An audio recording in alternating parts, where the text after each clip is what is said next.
Hello to all the dear ones. Today in class, we had the pleasure of being with one of our friends who held a gratitude session for us. This dear friend had encountered an illness that necessitated surgery, and during this surgery and afterward in the recovery period, they received many supportive messages from friends, beautiful voice notes, engaging clips, friendly greetings, visits from friends, and companionship throughout this journey. All of this helped them recover quickly from their illness and feel much better, to the point where they referred to the surgery as a positive event that made them realize how wealthy they are due to having good friends. We discussed a topic in line with what our dear friend shared in class, which I will repeat now. We often mistakenly use two words interchangeably or frequently together, the words pain and suffering. When we talk about events, we often say pain and suffering, continuously using these two words together, and sometimes we mistakenly use them in place of each other. We want to explore whether these two words are synonymous and whether they have the same function in the human mind. To examine this issue, I draw on the words of Mr. Anthony de Mello, an Indian priest and spiritual teacher who provides a very interesting explanation on this matter. He states that pain relates to the body while suffering relates to the soul. This brief explanation clearly distinguishes between these two concepts for us, dear ones. Pain is inevitable in the universe. A person may fall, suffer from an illness, have an accident, or experience some incident that causes physical pain. However, whether every pain leads to suffering depends entirely on the person enduring that pain. Pain enters the human body, but allowing that pain to enter our minds and transform into suffering depends on us.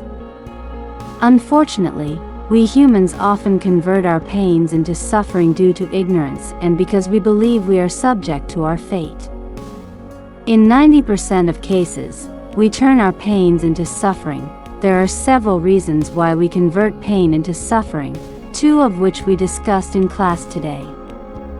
Here I want to share with my dear friends the first reason that causes us to turn pain into suffering, the feeling of injustice.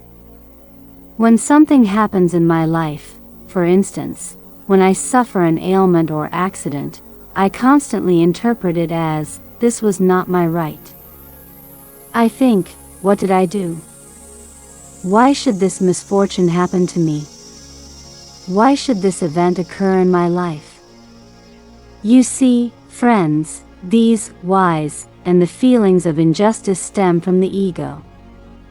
The ego exaggerates any good deeds we have done in the world and belittles the wrongs we have committed against ourselves and others. In class, we provided an example that was somewhat harsh, so I will refrain from repeating it here.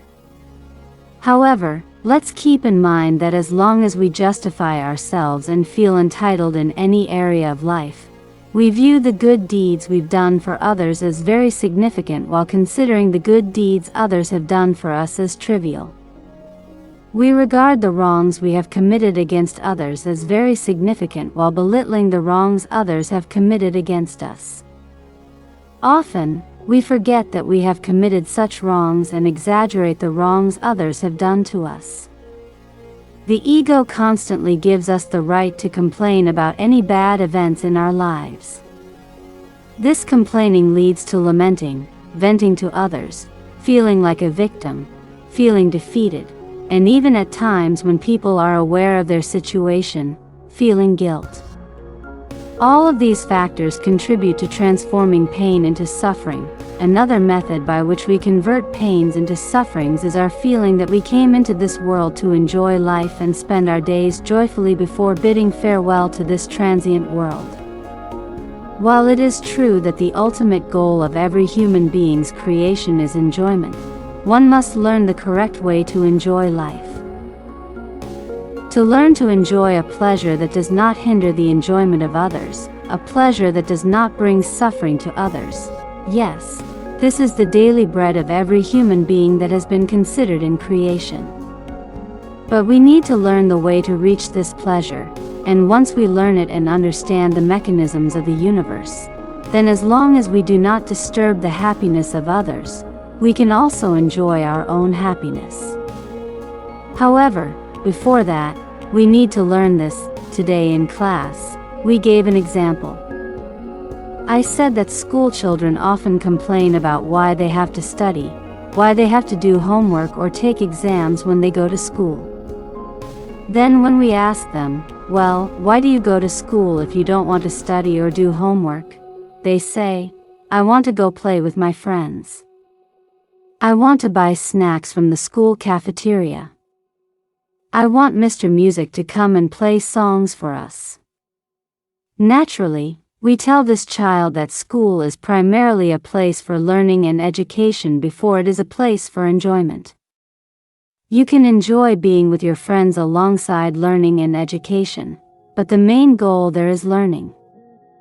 The world itself also has the primary goal of learning. In fact, the right to life given to every human being is given with the purpose of that person's growth. Therefore, complaining when a calamity or an unpleasant situation enters our lives and thinking that we were supposed to have fun and now this is disrupting our happiness causes the pain that has entered our lives to turn into suffering.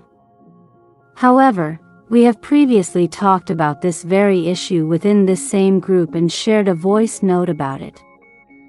We humans have come to grow while enjoying our lives. Thus, many unfortunate events that happen in our lives have a lesson behind them that we must learn in order to pass through those events safely. As long as we complain about that issue and consider it our right while also failing to understand that we need to learn, we will remain stuck in that calamity and unpleasant situation. There is a famous saying by Shams that I will mention here. Maulana asked him, "What will happen to my wounds?" And Shams wisely replied, "Light enters our soul through these very openings." The wounds we experience in life are all openings for light to enter. I previously used the example of a vaccine. At one time when I wanted my daughters to get vaccinated, they were very restless. I came to explain this issue to them. Right now, you will endure a needle prick for about 3 seconds, but a lot of antibodies will enter your body that will prevent 20 to 30 diseases. While I was explaining this to her, it was a reminder for me that the pains of our lives are also temporary and will eventually pass. However, if we can accept those pains and learn from them, we can prevent many greater harms from entering our lives. Therefore, these are two of the main reasons why we humans turn our pains into sufferings. There are many ways to cope with this situation, one of which our dear friend Masi mentioned in class today. He said that in the first step, we must accept the pain and not deny it. In the second step, we should approach it as a friend and ask it what lesson it has for us. If we approach all the unpleasant conditions in our lives in this way, surely when they give us their lesson, they will move aside from our path, and those unpleasant conditions will end in many cases. We just need to take away the attention and energy that we give to those unpleasant conditions. We gave an example in class. Imagine there is a container full of fire. We can extinguish this fire in various ways. We can blow on it, pour water on it, or use fire extinguishers. However, there is also a very simple and cost-free way. We can cover the container and prevent oxygen from reaching the fire. When oxygen does not reach the fire, it will extinguish on its own. Many times, over 80% of our life's problems and unpleasant situations arise simply because we pay excessive attention to them. In reality, we are giving them energy. This attention we give them is exactly like the oxygen we provide to the fire. Not paying attention to them and ignoring them causes the energy to be taken away from those issues, and as a result, those conditions will change on their own. Every person can recognize in their own life which matters require immediate action and attention and which matters can be ignored so that they will resolve themselves. Therefore, the only factor that causes a pain that has entered the body to transform into suffering, which is a spiritual lesson, is the will of the individual. A person can accomplish this with their own will. A person in the third millennium, with their awareness, can prevent any pain that enters their life from turning into suffering at any moment. That I would like to share a point with you that I didn't have the opportunity to mention this morning in class. We had a professor who was very accomplished in his field. He said that because the subjects he had to study were very extensive and difficult, he would put his foot in a basin of cold water at night to stay awake so he could study. This person achieved great success in his field. Many of the pains that enter our lives serve the same purpose as that basin of cold water, helping us to stay alert, awake, and aware, and to strive to improve the quality of our lives. Many of the individuals who enter our lives and criticize us are actually indirectly helping us to enhance our quality of life. Many of the physical problems that arise in our lives help us appreciate our health more and encourage us to use our bodies more effectively and efficiently while we are healthy.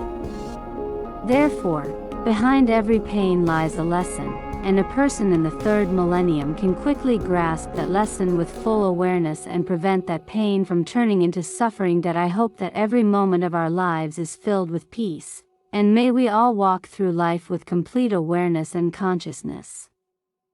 Wishing you all a happy day.